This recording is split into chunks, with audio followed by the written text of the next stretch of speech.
baby shower for those who are about to give birth. And we'd like to take this opportunity to rejoice with you guys and express our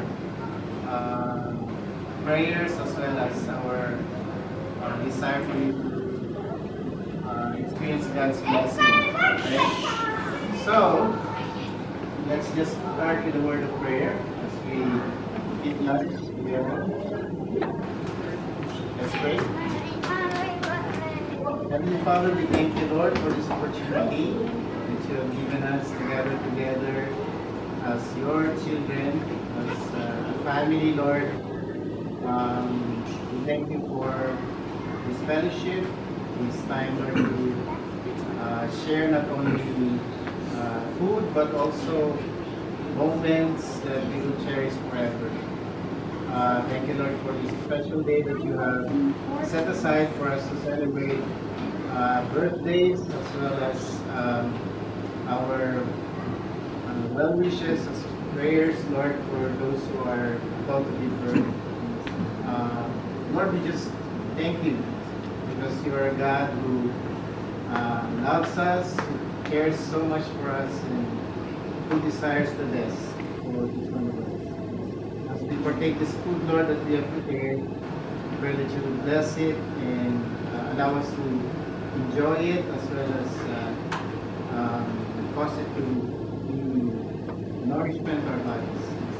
We commit everything into your mighty hands, Lord, from the start to the end. We want to give you glory. All these things we pray in Jesus' name. Amen. Happy birthday to you.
Okay. Did you have a great lunch?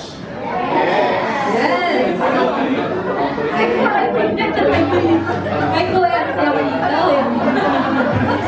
Alright, thank you so much again for everyone for your patience and your continued understanding. So we praise God for today, or for the beautiful day, for the great lunch, and for the presence of everyone here. Now we will be celebrating life and love because it's going to be celebration of baby showers and birthday occasions. Now before we get started, so I just want to give you a heads up with the pins that you have with you. You might be wondering what are these pins for? Yeah? Are you guys wondering? Yeah. Okay, now let me shed some light on that. Okay? So everyone's given with pin. So regardless of the colors of the pin, you guys will have that each of you. So the mechanics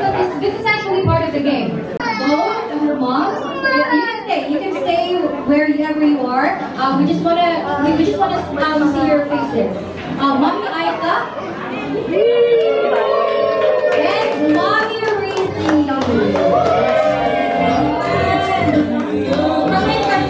Okay, so she's here at the front, and then Mommy Aika is at the back.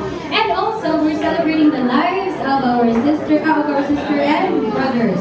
Now, happy birthday to Sis Glenda. Sis Wave Kasar. And birthday din to natin na cute baby. So, he's no longer a baby kasi. Mucho, can you please raise your hand? And Lucas!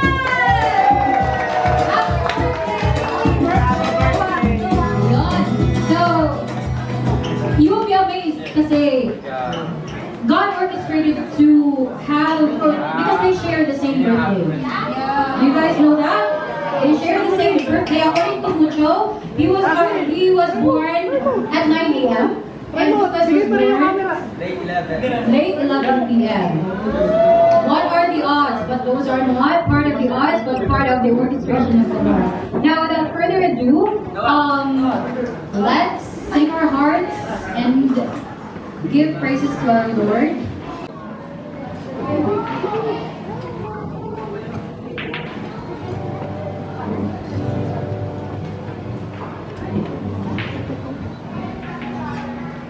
Amen. Let us pray.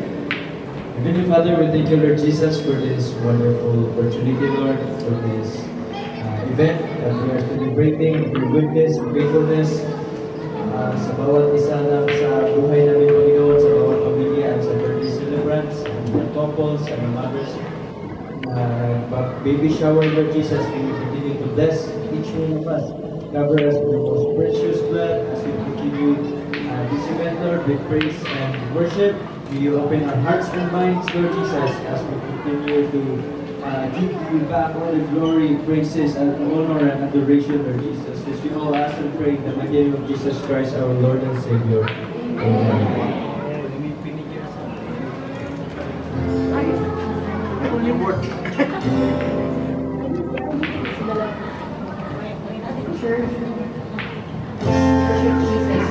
The God who is a miracle worker, the God who brings life, new birth.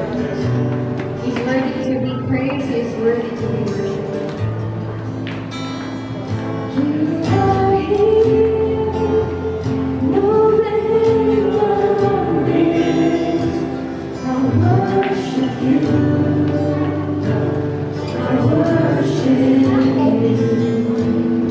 You are here, working in this place.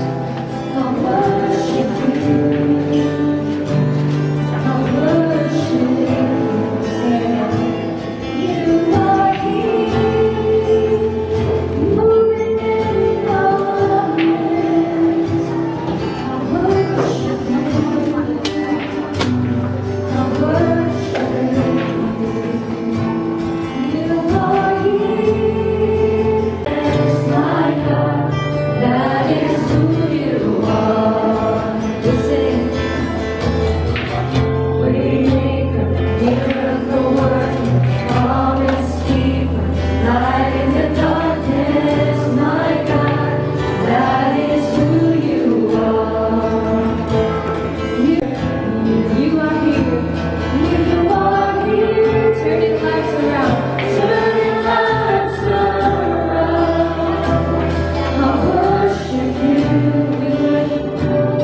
who brings life, gives new birth, Lord God, not even to new babies, Lord God, but a new life, Lord, to our old selves, Lord, bring us from the darkness into light, Lord God. We bring back all the praises, all the glory, all adoration belongs to you, Father. In Jesus' name, amen.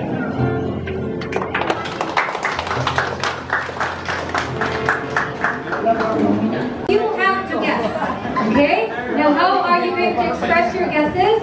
So, we will be circulating rows of yarns at each table and scissors, a pair of scissors. And all you have to do is again to estimate and then...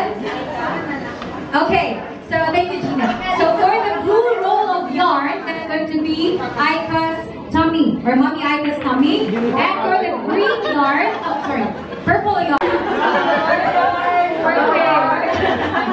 So for blue yarn, it's going to be Mommy Aika's tummy. Okay? Now for the purple yarn, that's going to be Mommy Rizzy's tummy.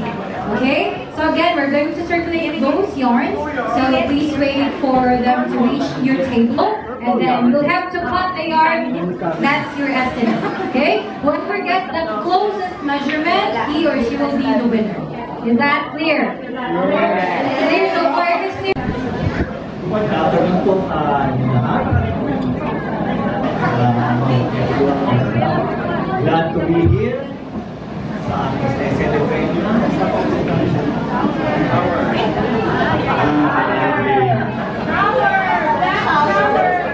Okay, just for our short devotion, I will be reading from the book of Psalms, 139.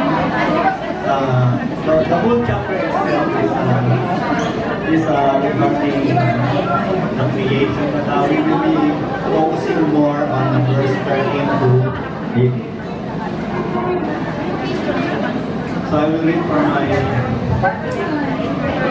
Psalms 139:38. It says here, "When you created my inmost being, you knit me together in my mother's womb. I praise you because I am fearfully and wonderfully made. Your works are wonderful. I know that full well. My prayer was not hidden from you when I was made in the secret place, when I was woven together in the depths of the earth. Your eyes saw my unformed body. All the days ordained me were written in your book before one of them came to be." In verse 17, "How precious to me are your thoughts, O God, how vast is the sum of them. Were I to count them, they would outnumber the grains of snow. When I awake, I am still with you." Now in the book of Psalms 139, this links us with God. Because this song, like few other passages of the scripture, connects us with our Creator. It answers 4 of the most frequently asked questions that come to the mind about God. If you will go to the full chapter of Psalms 139, verses 1 to 6 answers the question, how well does God know me? And in verse 7 to 12, it answers the question, how close is God to me? And Psalms 139, 13 to 18, which is our main verse, how carefully has God made me? In the last few verses, in verse 19 to 24, it will answer the question, how much will God protect me? So you might not have phrased the questions quite this way, but at some level you have undoubtedly asked that question. So they are the most basic question in life. Built into each of us is a curiosity that longs to be satisfied, especially regarding the one who created this world. In the first 12 verses of Psalms 139, the first 6 verses, we discover that God knows us thoroughly and completely. God is omniscient. Furthermore, we learn that God is in full control. Nothing occurs outside the realm of His sovereign will, because God is omnipotent. And in the next 6 verses, we find that He who knows us is always near us, which means that God is omnipresent. Now, Now we will consider the Lord's skill as a creator. How carefully has God made us? The song makes beautiful poetry and declares great theology. But how can we be sure it is all true? One of the best proofs that God exists and that He does all these things is our human body. Consider how carefully He has made you. Like what I read earlier in verse 13 to 16, it addresses that. The section of biblical truth is one of the most remarkable revelations in all of Scripture. Remember, it was written by David in a day when anatomy and embryology were relatively unknown subjects. Hindi pa natin alam yun. Sa panahon ni David, they don't know about embryology and human anatomy. But here, this is ancient song that prenatal stages of development are set forth with phenomenal simplicity and insight. Who is that you that David is mentioning about? No other than God. And he said, you, yourself, and no other. It is not nature, it's not Mother Nature who performs the miracle in the womb, but it is God alone and no other. So if you linger over the term form, when this verb appears in the original Hebrew, it often carries the idea of originate. God originates your inward parts. It may surprise you to know that those two words, inward parts, literally means kidneys. In ancient times, kidneys are symbolic of all our vital organs. What are those? Kidney, the heart, the lungs, the liver. I will paraphrase the verse 13 in order to bring out some of the color in the original text. It says, therefore, God alone, no other, originated my vital organs, united me in my inner being together in the womb of my mother. So again, in reading verse 14, it says, I will give thanks to you, for I am fearfully and wonderfully made. Wonderful are your works, and my soul knows it. Baby, and you look to the face of that marvelously made child. Tell them, you are fearfully and wonderfully made. Amen? And it would not hurt to repeat that statement throughout their childhood. Even look at each one of you. Your seatmate, tell them, you are fearfully and wonderfully made. Amen. All of us, we are fearfully and wonderfully made. We should be repeating that statement to our child. It would not hurt to repeat that statement throughout their childhood. Because children, they need to know how valuable they are in the sight of God and ours as well. So nothing gives them greater security than a strong self-esteem. So hear this well, busy parents, especially you who tend toward impatience, who are always on the run.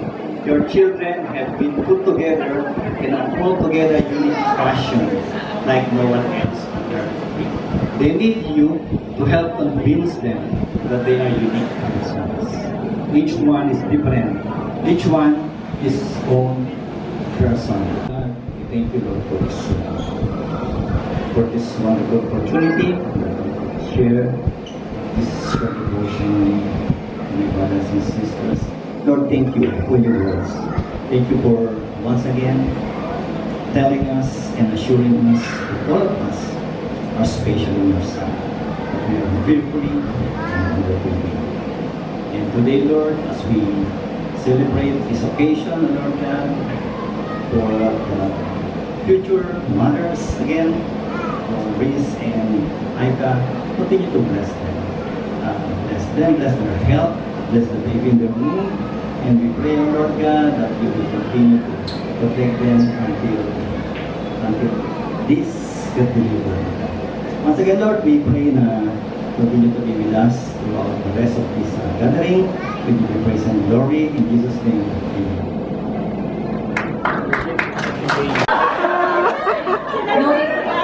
No exception talaga, no? Okay, that only goes to show that you are paying attention. So that's good. That's good after all. Okay, so were you blessed by the message?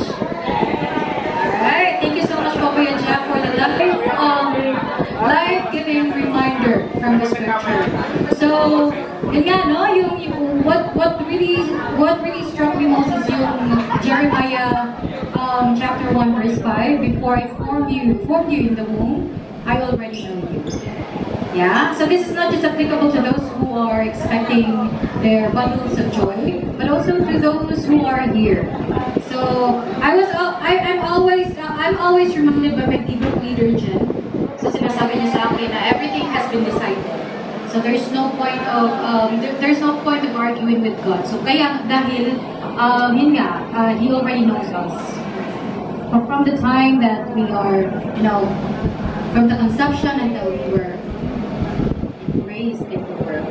Okay, now ano nga yung baby taboo natin? We are not allowed to say the word purple yarn. Purple yarn. Okay, now let's take this time to give or speak life over our celebrants for today. So we have Mami Risi. How do you say your name? Resi. Oh, okay, Resi. Now it's clear. It's Resi. Nakala ko Risi talaga. Sorry. Sorry, Yarn. So let's speak life over our mommies and our birthday celebrants. So we'd like to invite some of our friends or some of those close friends or the group members to say a short message for them. This is not going to be their first time to become a mom, but they can make use of some advices from those who are already a mom or a dad from this family, and then they can have it applied once they already have their babies. So let's invite Ate Vicky, the surprise yarn. Okay, so by a unanimous decision, we'll put Ate Vicky.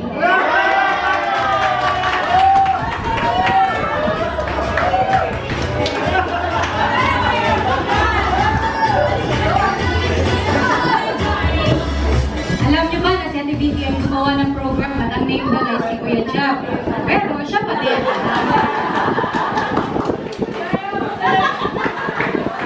Ako pang gumawa ng program. Hindi ko mga pangalan.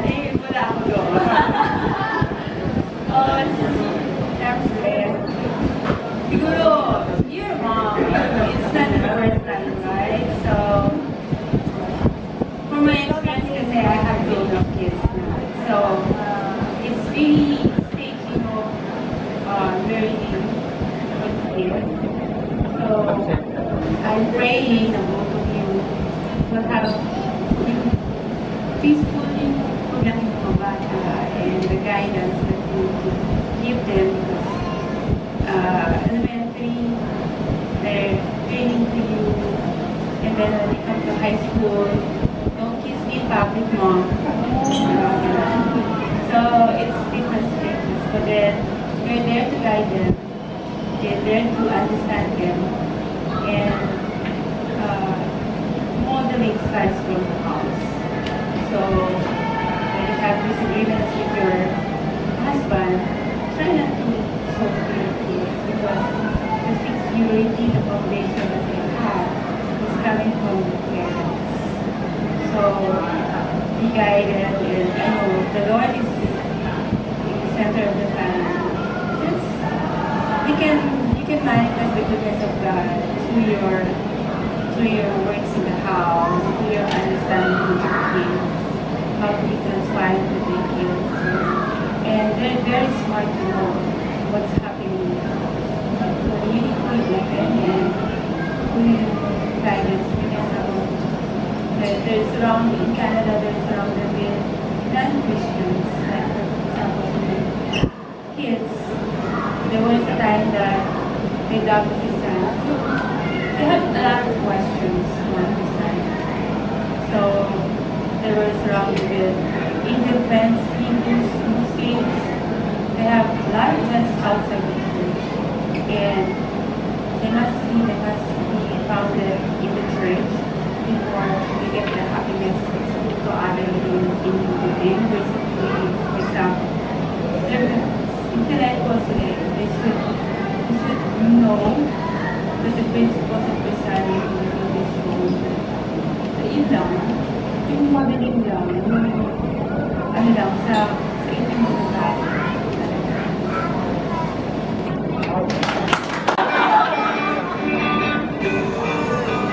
Okay, let's hear it from Kuya Phil naman.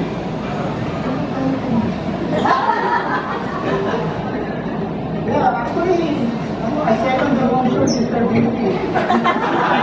Tutuhan lang. Actually, I'm a leader also, as you know, right? That's how you love. Maybe allow me to bless you from the word of God.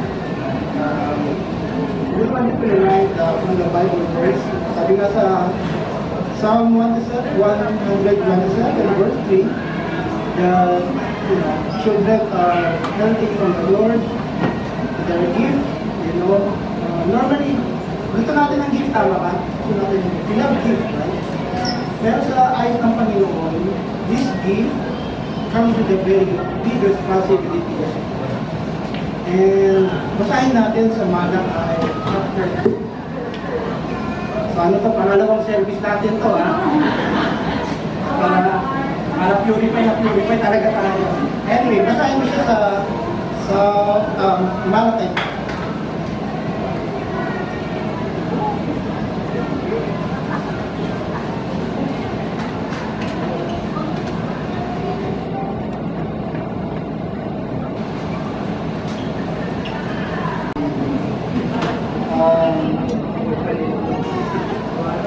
Has not the one God made you? God is talking about father and mother. Ang Panginoon ang nagkaloob sa inyong relasyon. You belong to Him in body and spirit. And what does the God one seek? A godly offspring. So God gave you this kind of responsibility, or God gave you this gift, which is our children, but not because you deserve a gift. Diba? Pero sabi ng Panginoon, these kids has come with a great responsibility. And what kind of responsibility is to make them as a godly? Okay? So hindi ko siya, okay, pinanganak ko, okay na po, pinanganak ko. God was telling you, I'm giving you this gift. And I'm giving you a great responsibility to know me as I am. Hindi na sila basta. Therefore, as a father, diba, sabi na natin si God, tapos si God, sino susunod ang authority? The father and the mother, diba? Para i-spread natin at ipakilala natin ang Panginoon sa atin. And unfortunately, we can see this lot of stories that surround us na hindi nagre-reflect. And it's a great blessing that we hear this word na ini-encourage tayo ng Panginoon, palakihin natin ang ating mga anak to be godly. And one of the stories in the Bible, and you know this very well. Sabi na, sino yung ones next to God's heart? David, di ba? Yes, good job, kids. Anyway, si David, no? David, unfortunately, failed his mission as a prophet. Why? Makikita niyo nagkaroon ng chaos sa kanyang relationship, which also reflect to his kids. And then from his kids, nagkaroon ng hindi magandang pagpapalaki, hindi magandang relationship, that result to rebellion. If you will know the story, it's about Absalom against David. Tama ko ba, Brother Jeff? Absalom. So sabi ni Absalom sa kanya, bakit hindi mo binigay yung kamay niya? Nagtampo siya, and he tried to, kala niyo ma-recover pa niya, but David, namiss niya po, until nagkaroon ng chaos sa kanya. sabi agad, balik tayo sa Psalm 127, unless the Lord build this house. Diba? Ang Panginoon ang nag-build ng ating family. But it asks for parents to surrender this kind of authority. So again, sa ating mga not newly, no?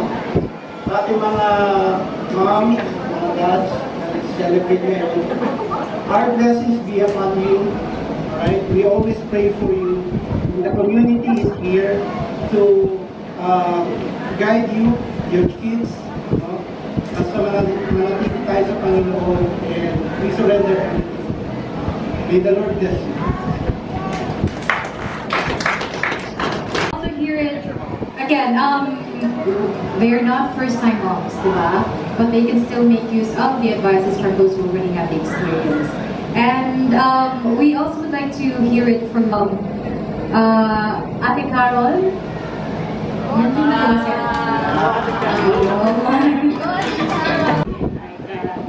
You're both, close to me, and I pray deliver you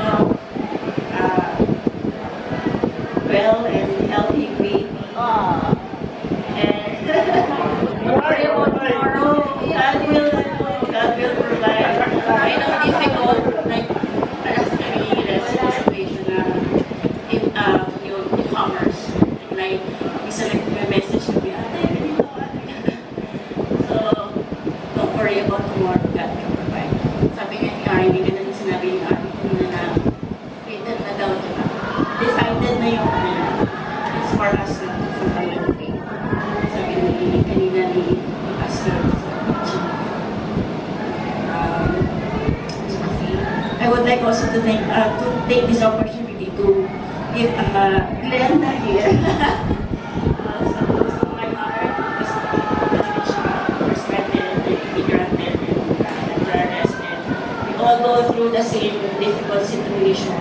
Nakakatuwa lang ito kasi I believe na may reasons for it. Bakit tayo nandito? And I believe na gagawin siya. Nakikita natin, hindi ba, getting better. If you only look back, if you only, parang nagano tayo, gulay-gulay na. Nakikita natin from where the Lord pick us up, from humble beginnings to getting better. So there's no reason to worry talaga. Everything will be okay. Everything will plan ni God. Gusto niya para sa atin. Life of sabi si Jeremiah na I know the plans I have for you. Says the plans to give you hope and hindi para. Oh, that life's a process. But later, malalaman natin, kaya pala. Kaya pala ako dinaan ni Lord dito kasi magiging testimony ko siya. Magiging encouragement ko sa ibang kakailan. Si Butcho and si Lucas pala. Happy birthday din sa ating mga babies, sa Sunday School, sa Elevate. Ayan. Thank you.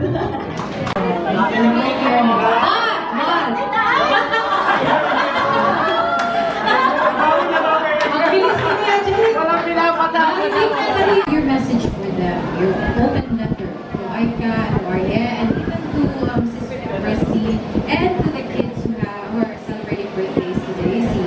Which one's you?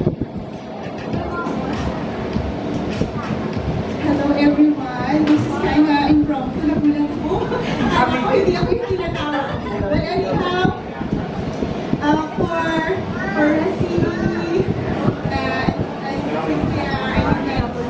I pray and hope for a smooth delivery. Sure, di ba ako naging mom? But I know it's a big responsibility and challenge. And I pray that you'll be able to make your baby or mag-grow siya in your congratulations. And sa aking mga kapatid, si Arin, si Aika, alam niyo na yan, lagi ako maraming sermon sa inyo. At ako yung ate na acting mother. Kasi nasa langit na yung nanay namin. So, I'm technically the mother and the grandmother.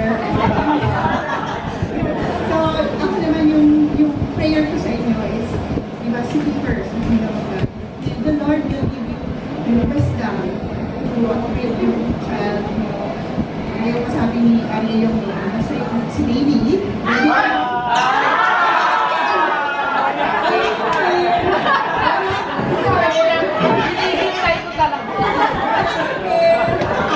Okay, so baby, realize down to read it. Kasi ayaw ko nila, I'm not a parent, but Naisang kape, walang pin.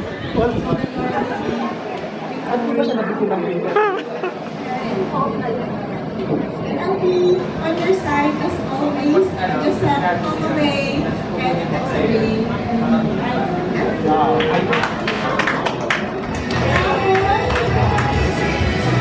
Sa mga best friend ko, si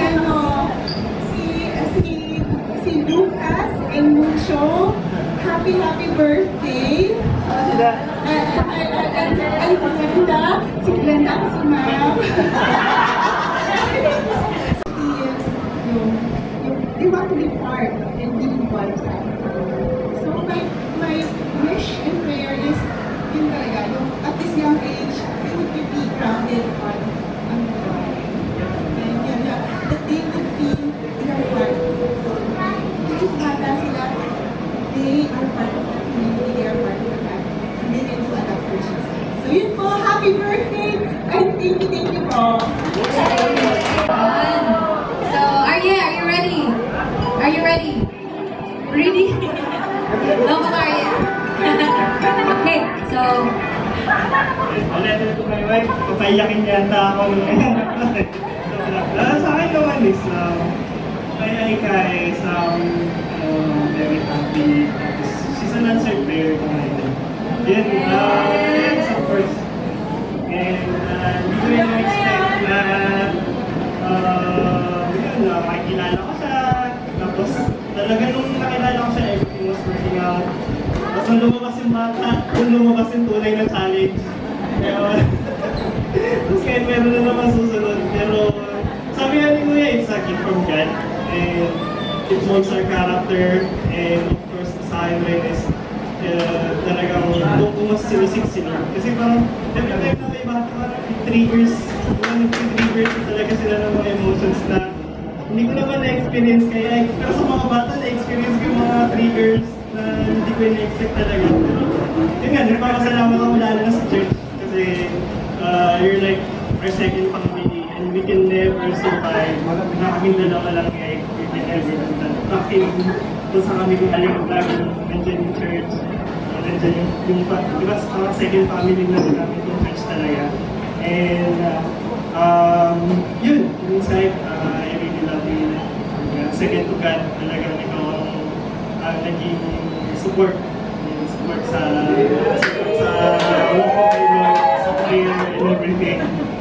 And I'm really glad na we've been together for many years now. And yun, salamat. Yun lang mo!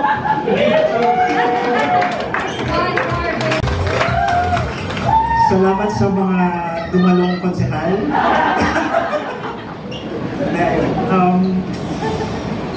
Totoo lang, kinakabahan ako. Pero, ayun, I know in the next days, it will be challenging for us. Kasi, this is a different place, country. And, hindi namin alam kung paano sisimulan ng bago.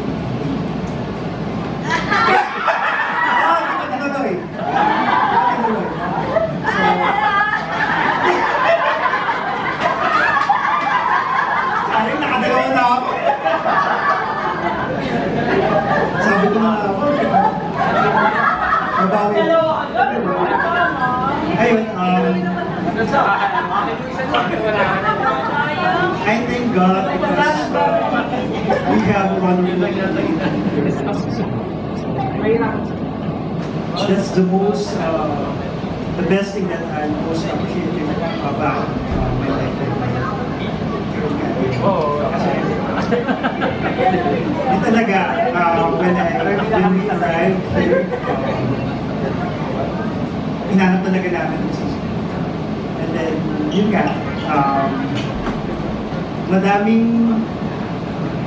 nangangapa kami ng umpisa, pero grateful kami kasi nandiyan sila.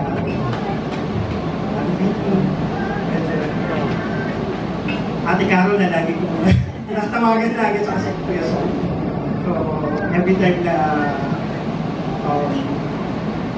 may lungkot, may mga challenges, pero maganda na meron talaga akong nakakita. Lalo syempre si Carol. Then si Brother Ted, ang aking Holy Spirit. Sa wife ko, parang gusto ko hindi para sa ano, gusto ko mag-sorry sa kanya. Kasi, di ba, challenging, may mga times sa, medyo emotional pa rin. So, sorry na nakatulog. Last week lang, I want to be honest kasi, nagkatapuhan dito. So, napatulog ko yung ano niya. So, hindi siya, nagkabali ako. Nagkabali ako.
Salamat po sa invitasyon.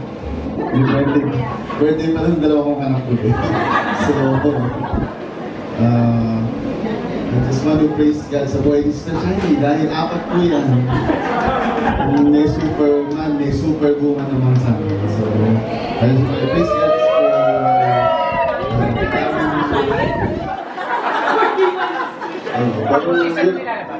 kahit birthday nung dalawa, isa rin yung gusto mo thank you. So, praise God sa buhay niya dahil love you! So, yun po, thank you po sa inyo. Sa Sister family, we're always blessed having you guys. And I just pray na lumaki pa yung mga, may dalawa pa, marami pa lalaki pa pala sa akin. Tanto pa yung lalaki. I pray na as they grow, makilala pa nila sa Lord and magkaroon sila ng knowledge and wisdom from God. And si Lucas, mabait naman po yung mga yan. Pagkatulog, lalo yung pangalan, pagtulog, sobrang bait po. So, thank you po. Thank you, CCF.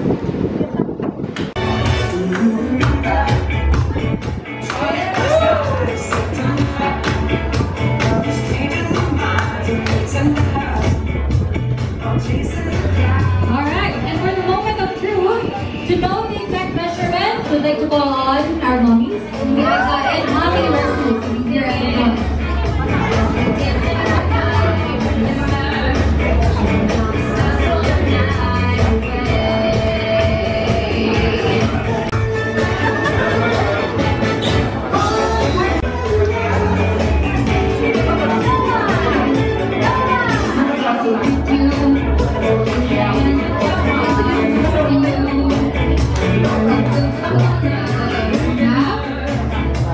Sister Mouth.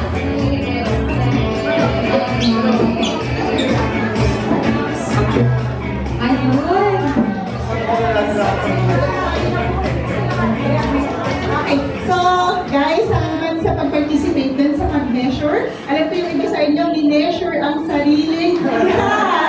Tama? At praise God. Praise God po yung ating mga mommies ay pretty. Still pretty? Tama? Okay, so habang inaayos pa kasi medyo nabuhulbul yung ating mga measurement, let's call on yung muna, baby taboo. So, sino ang may pinakamaraming pins? Sige, tawagin ang kami sa harap. Sino yung nakakuha ng 5? Brother Sam! May 5 ba? Hindi, walang 5. 4! Amin!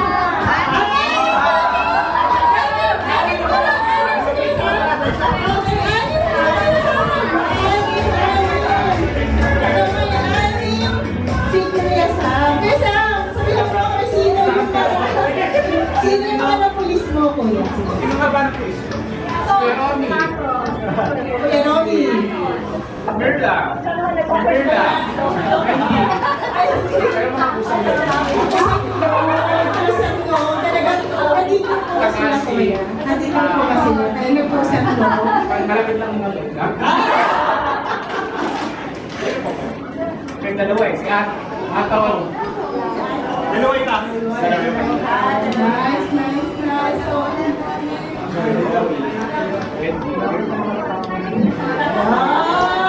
palapakan natin si Kuya Sam. And we have the prize. Oh, yeah.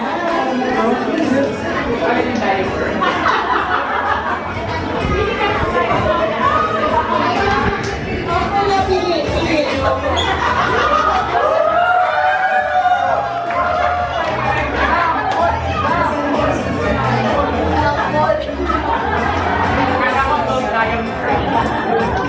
Congratulations! And thank you, Kuya. Okay. Very generous.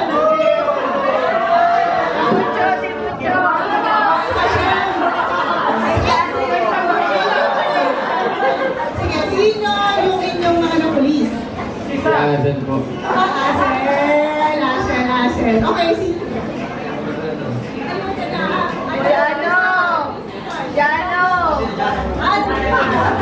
At dahil dyan, may na-please kayo, meron kayong prize from our generous sponsor. Thank you. Palakpakan natin sila muli. Congratulations. Thank you. Ayan. Okay, so, at siya ang ating auditor. So, siya yung nag-measure. Siya yung nag-measure ng challenge with PVC at with ITA.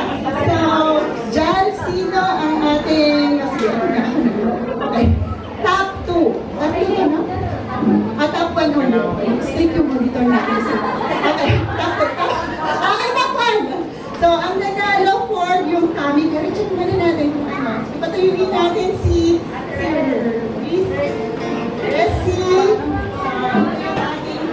first prize. Ayan na, ano to? Amazing! Sige, hawakan mo yun. Ikaw pamibigay ng award. At siya ay si Charlotte. Si Miss Nice.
bigay na po sa akin. Thank you so much. And God bless us all. Thank you. Ay, dyan na po muna ang mga mommies. Message lang po for everyone, if it's okay. We'll start with Sis Aika.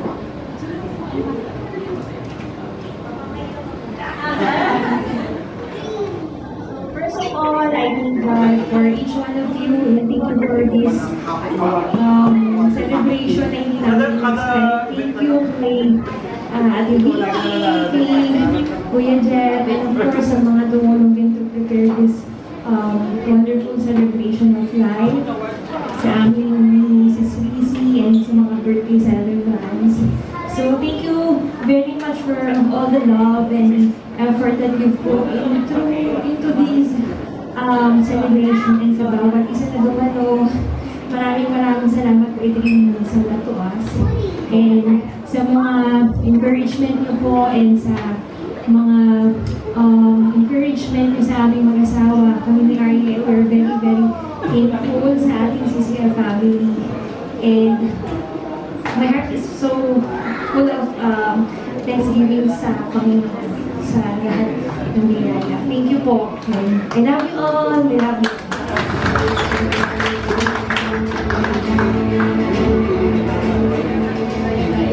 Ayun, Sweet Aika. So, thank you everyone for all the love and support na binibigay sa, especially since sabi nga namin newcomer kami here, and we're so grateful to the lives of each and every one of you for all of the prayers, for all of the support and encouragement, especially kay Ate Vicky, Ate Fanny, Ate Carol, and yung sa D-group namin na Kuya Jeff, we're so blessed as a family na meron kaming ganitong community because nagkaroon kami ng magandang foundation as well whenever, you know, wherever we are.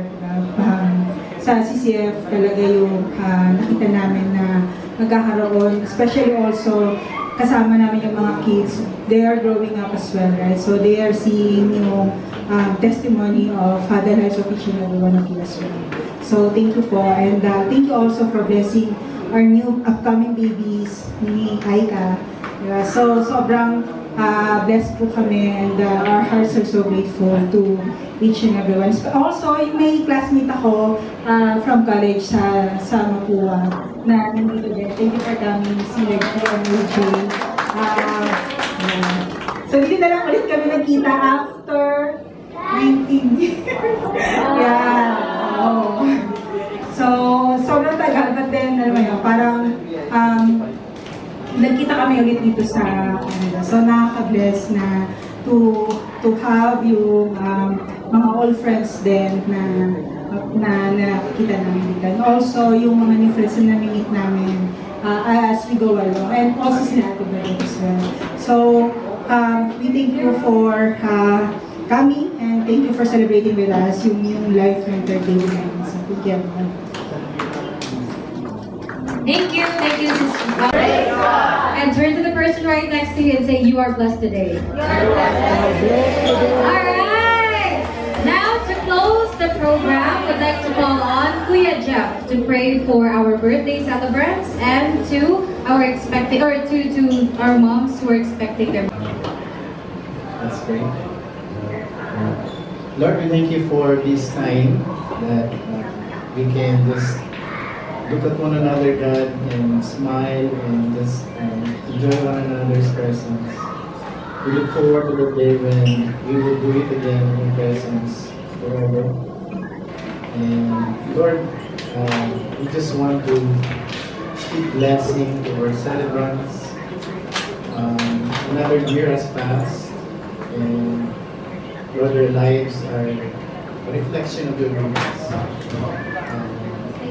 We thank you because on their behalf that you continue to just fill them with your grace, with your favor, enable them, Lord, to be strong and be resilient, enable them to, Lord, achieve even the things that are seemingly difficult. And I pray that you would, Lord, allow your Holy Spirit to just accompany them in their days here on earth. We pray also, Lord, for those who are expecting mothers. We entrust them into your mighty hands, knowing the baby that is about to come to this world. Father, we lift them up to you as well, that they will experience the wonders of this world, Lord God, as we have. And we pray that they will also, in their young state, will, Lord, appreciate your goodness and sing praises to you. We lift up, Lord, the time when they will deliver the babies. We pray that you will strengthen Sister Mercy and Sister Arya, Lord. We will help the doctors as they assist in the delivery, and also the nurses. And Father God, that this joy, this gift that comes from you will truly be a blessing to Sister Resi and their family, as well as Sister Arya and their family. So Lord, we just lift up praises, honor, thanksgiving, appreciation, Lord, and adoration to you, our Father, loving Father, our friend, and our Lord. We give back everything to you, Lord, as a worship. This we pray in Jesus' name.